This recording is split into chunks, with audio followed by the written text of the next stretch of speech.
여러분 평안하십니까? 아, 약간 쌀쌀합니다. 여러분 건강에 조심하시고요. 이제 2020년이 오늘 내일 이틀 남았습니다. 평안한 마음으로 또 오늘도 하나님 의지하면서 우리 12월 30일 수요일 아침 기도를 하나님 앞에 올려드립니다. 나는 전능하신 아버지 하나님, 천지의 창조주를 믿습니다. 나는 그의 유일하신 아들, 우리 주 예수 그리스도를 믿습니다. 그는 성령으로 잉태되어 동정녀 마리아에게서 나시고 본디오 빌라도에게 고난을 받아 십자가에 못 박혀 죽으시고 장사된 지 사흘 만에 죽은 자 가운데서 다시 살아나셨으며 하늘에 오르시어 전능하신 아버지 하나님 우편에 앉아 계시다가 거기로부터 살아있는 자와 죽은 자를 심판하러 오십니다. 나는 성령을 믿으며 거룩한 공교회와 성도의 교제와 죄를 용서받는 것과 몸의 부활과 영생을 믿습니다. 아멘. 찬송가 나 가진 재물 없으나 우리 성명희 시인이 작시한 이 찬양 여러분 잘 아실 텐데요. 우리 함께 이 찬양하면서 공평하신 하나님에 대해서 공의로우신 하나님에 대해서 우리 생각하면서 함께 찬양했으면 좋겠습니다.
아멘. 네, 오늘 말씀 드리기 전에 우리 함께 기도합니다. 하나님 아버지, 공평하신 하나님이라고 찬송 시를 쓴 성명희 시인은 우리가 봤을 땐 너무나 불공평한 자리에 있는 것 같은데, 예수 그리스도를 품은, 예수 그리스도와 함께하는 그의 마음은 공평하신 하나님이라 고백하기에 충분하였습니다. 어렵고 힘든 시기입니다. 그럼에도 불구하고 우리를 인도하시고 지켜주신 주님의 그 은혜를 오늘도 우리가 고백한 것처럼 공평하신 하나님을 찬양하는 이 마음이 내년에도 이어질 수 있도록 은혜를 주시기를 원합니다. 오늘 주님 말씀하여 주시고 이제 이틀 남은 이 2020년을 잘 마무리할 수 있도록 은혜를 주옵소서. 예수님 이름으로 기도합니다. 아멘. 오늘 말씀은 시편 43편 1절에서 5절입니다. 시편 43편 1절에서 5절 말씀을 우리 한 목소리로 하나님 앞에서 봉독합니다. 하나님이여 나를 판단하시되 경건하지 아니한 나라에 대하여 내 송사를 변호하시며 간사하고 불의한 자에게서 나를 건지소서. 주는 나의 힘이 되신 하나님이시거늘 어찌하여 나를 버리셨나이까? 내가 어찌하여 원수의 억압으로 말미암아 슬프게 다니나이까? 주의 빛과 주의 진리를 보내시어 나를 인도하시고 주의 거룩한 산과 주께서 계시는 곳에 이르게 하소서. 그런즉 내가 하나님의 제단에 나아가 나의 큰 기쁨의 하나님께 이르리이다. 하나님이여, 나의 하나님이여, 내가 수금으로 주를 찬양하리이다. 내 영혼아, 내가 어찌하여 낙심하며 어찌하여 내 속에서 불안해하는가? 너는 하나님께 소망을 두라. 그가 나타나 도우심으로 말미암아 내 하나님을 여전히 찬송하리로다. 아멘. 오늘 이 말씀으로 공의의 하나님이라는 제목으로 함께 말씀을 나누고자 합니다. 여러분, 세상의 다수의 사람들은 공평함을 좋아합니다. 그런데 어떤 사람들은 공평함을 싫어하는 사람들도 있습니다. 가난하고 약하고 많이 배우지 못했다고 생각하는 사람들과 부하고 강하고 지식인으로 양분하게 되는 것이 세상입니다. 그러나 예수 그리스도를 믿는 성도들은 내가 많이 배웠든지 많이 가졌든지 또 강하든지 아니면 약하든지 가난하든지 차별이 있어서는 아니 될 것입니다. 나뉘어서는 안 되겠죠. 왜냐하면 우리의 주인이 누구냐면 바로 아빠이신 하나님께서는 그 하나님의 성품이 공의요 공평의 하나님이시기 때문에 그렇습니다. 하나님께서는 공의의 재판관이시기도 하고 인자하신 변호인이십니다. 그러한 하나님의 성품을 아는 시인은 정말 억울하고 또 불의한 자에게 의해서 고통당하는 그런 환경, 그것을 공의의 하나님께 재판해 주기를 호소하고 있는 것입니다. 그러면서도 공의의 하나님이신데 자신에게 닥치는 환난을 이해하지 못하겠다는 거예요. 왜냐하면 하나님은 공의시기 때문에 불의한 자를 심판하는 건 너무나 당연하다는 거죠. 그런데 하나님의 자녀인 아빠라고 부르는 하나님의 자녀가 실은 믿지 않고 하나님의 자녀가 아닌 자들보다 더 바르게 살려고 선하게 살려고 하는데도 불구하고 환난을 당하는 것 이해 못하겠다는 거예요. 요즘 말로 말하면 나는 교회에 열심히 나가고 헌금도 많이 하고 때로는 전도도 하고 뭐 교회 맡은 일 열심히 봉사하는데 왜 나에게 이런 환란이 오느냐는 겁니다. 여러분 그런 때가 있지 않습니까? 그래서 지금 이 시인은 하나님에게 따지듯이 하나님이 나를 판단하시라고 막 따져 묻는 거예요. 사실은 하나님께 따진다는 것이 불의한 것 같지만은 그것은 하나님을 믿는 믿음과 신뢰가 그만큼 확고하기 때문에 할 수 있는 일입니다. 여러분 아무나 저희 아빠나 아니 아무나 저에게 와서 막 따지고 하지 않아요. 제 아들은 다른 사람들이 볼 땐 별것도 아닌 걸 가지고 따져 묻습니다. 그것이 자녀입니다. 그런데 시인은 곧이어서 오늘 3절 말씀에 한번 볼까요? 3절 말씀에 보니까 주의 빛과 주의 진리를 보내시어 나를 인도하시고 주의 거룩한 산과 주께서 계시는 곳에 이르게 하소서. 하나님의 인도하심을 원하고 있습니다. 따져 묻다가 하나님께서 나를 빛과 진리를 보내어서 나를 인도해서 거룩한 하나님의 산, 하나님이 계시는 그 거룩한 산에 나를 이르게 해달라고, 인도해달라고 그렇게 고백하는 것을 보면 확실하게 이 시인은 하나님을 얼마나 신뢰하고 있다는 것을 우리는 볼 수가 있습니다. 여러분 주변에 참 안타까운 소식을 제가 며칠 전에 들었습니다. 제가 아는 한 목사님은 은퇴를 하시고 노인들 대학을 설립하셔서 참 열심히 그들 어른들을 섬기는 그 사역을 하고 계시는 것을 제가 보았습니다. 또 제가 거기서 설교를 한 적도 있습니다. 그런데 그 목사님이 한 2주 전에 몸이 좀 안 좋다고 하는 소리를 제가 듣고 어떤 목사님이 저에게 기도 요청을 해왔습니다. 그런데 불과 한 2주 지났는데 지금 중환자실에서 산소 호흡기를 꽂고 코로나 바이러스에 감염되어서 지금 생명이 위독한 상태에 있습니다. 여러분 많은 분들이 지금 기도하고 있고 그분의 하신 일들을 참 칭찬하면서 하나님께서 분명히 뜻이 있을 것이라고 우리는 기도하고 있습니다. 그런데 여러분 하나님의 은혜를 알기 때문에 은퇴 후에도 선한 일을 하는 때 왜 이런 일을 당해야 될까요? 여러분 이해가 가십니까? 이럴 때 어떤 마음이 들까요? 아마도 시인의 고백과 같이 하나님 나를 판단하십시오 하고 하나님께 따져 묻듯 말할 수 있겠지만은 아마도 목사님은 어떠한 경우가 된다 할지라도 주님이 계시는 거룩한 산에 인도해 달라고 기도하고 계시는 줄 믿습니다.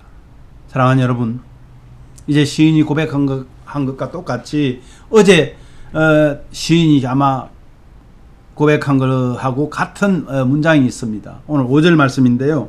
5절에 보니까 내 영혼아 내가 어찌하여 낙심하며 어찌하여 내 속에서 불안해하는가. 너는 하나님께 소망을 두라. 그가 나타나 도우심으로 말미암아 내 하나님이 여전히 찬송하리로다. 아마 같은 시인의 아마 시인 것 같습니다. 42편과 43편이 아마 같은 작자가 아닐까, 저자가 아닐까 하는 생각을 해봅니다. 어쨌든 하나님에 대한 신뢰, 바로 믿음이 얼마나 중요한가 한 것을 우리는 볼 수 있게 합니다. 오늘 찬양곡을 작시한 송명희 시인은 바로 뇌성마비 자매입니다. 아주 중증 뇌성마비입니다. 그래서 제가 어느 날 어떤 교회 한국에 있을 때 이 자매를 직접 보았습니다. 그리고 실제로 질문을 해봅니다. 자기 이름 한자를, 이름 석자를 얘기하는데요. 한 몇 분이 가는지 몰라요. 그 한마디를 하기 위해서 온몸을 땀을 뻘뻘 흘리면서 쥐어짜면서 한마디를 하는 사람입니다. 그런데 그의 입에서 하나님이 공평하시다고 고백하는, 어째서 이 송명희 시인에게 하나님이 공평하십니까? 그는 말합니다. 하나님이 나를 더 많이 만나주신다고. 여러분, 공평하신 하나님이라고 고백하는 그 뇌성마비 자매인 송명희 시인을 보면서 우리는 참 우리 자신을 많이 돌아보게 됩니다. 우리에게 주어진 건강, 우리에게 주어진 지식, 우리가 말할 수 있는 것, 먹을 수 있는 것, 걸을 수 있는 것, 여러 가지 모든 것들을 생각해 보면 감사할 것밖에 없는데 왜 그렇게 우리는 불만이 많은가? 정말 부끄럽기 짝이 없습니다.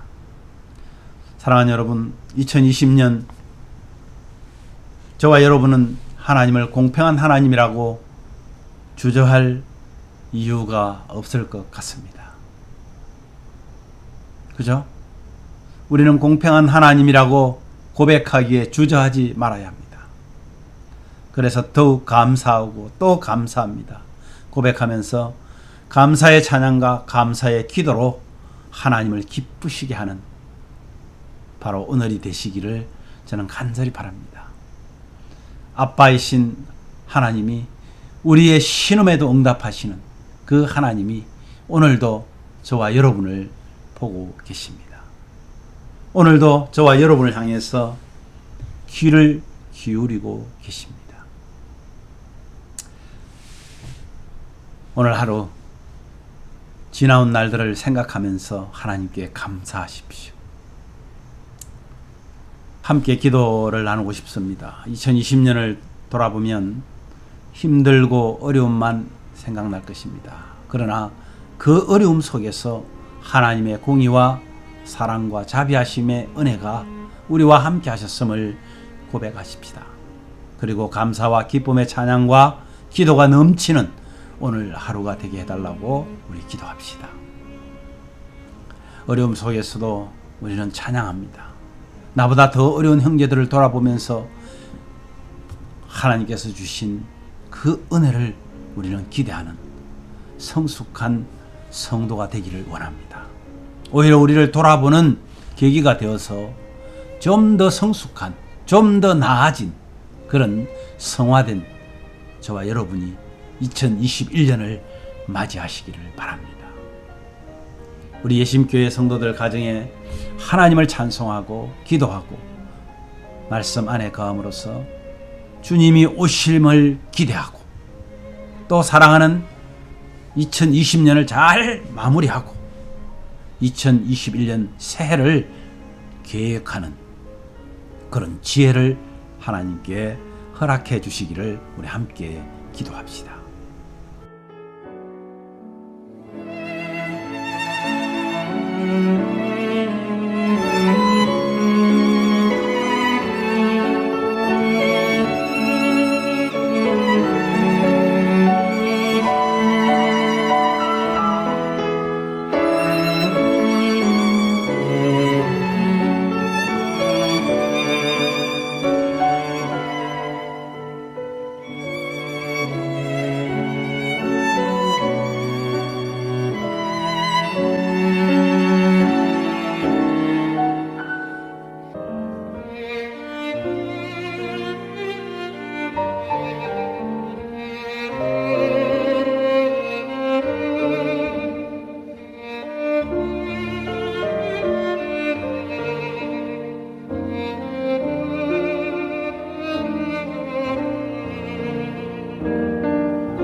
하나님 아버지 은혜를 감사합니다. 2020년은 정말 한 번도 경험해보지 못한 정말 어렵고 힘든 그런 시기였습니다. 그런데 그 어려움 속에서 하나님께서는 불꽃 같은 눈으로 하나님의 자녀인 저희들을 바라보시고 저희들을 보호하시고 또 하나님의 공의와 사랑과 자비하심의 은혜가 1년 내내 함께 하셨음을 고백합니다. 아버지 하나님, 감사와 기쁨의 찬양과 기도가 넘치는 오늘 하루가 되게 하여 주시옵소서. 어려움 속에서 우리는 나보다 더 어려운 형제들을, 나보다 더 어려운 이웃들을 돌아보면서 하나님께서 주실 은혜를 기대하는 성숙한 성도가 되게 하여 주시옵소서. 오히려 우리를 돌아보는 계기가 되어서 정말 우리가 더 하나님에게 가까이 갈 수 있는 성화된 그런 성도 되게 하여 주시옵소서. 우리 예심교회를 1년 동안 하나님 보호하여 주셔서 감사합니다. 하나님 가정에서 비록 예배하지만 하나님 찬송하고 기도하고 말씀 안에 거할 때 우리에게 참 평안을 더하여 주시고 또한 우리를 데리러 오겠다고 약속하신 주의 그 약속을 말씀을 기대하면서 2020년을 잘 마무리하고 2021년에는 더 성숙한 새해를 맞이할 수 있도록 더 많은 계획들을 지혜를 주셔서 하나님이 기뻐하는 계획들을 세우게 하여 주셔서 더 풍성하고 더 감사가 넘치는 한 해 되게 하여 주시옵소서. 어려움 속에 있는 우리 형제들도 있습니다. 또 어려움 속에 있는 우리 가족들 있습니다. 주님 회복시켜 주시고 치유하여 주시고 그들의 기도를 들어 응답하여 주옵소서. 예수님 이름으로 기도하옵나이다. 아멘.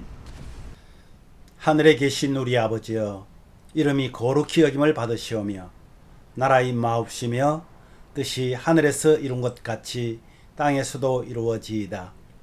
오늘날 우리에게 일용할 양식을 주옵시고 우리가 우리에게 죄 지은 자를 사하여 준 것 같이 우리 죄를 사하여 주옵시고 우리를 시험에 들게 하지 마옵시고 다만 악에서 구하옵소서. 대개 나라와 권세와 영광이 아버지께 영원히 있사옵나이다. 아멘.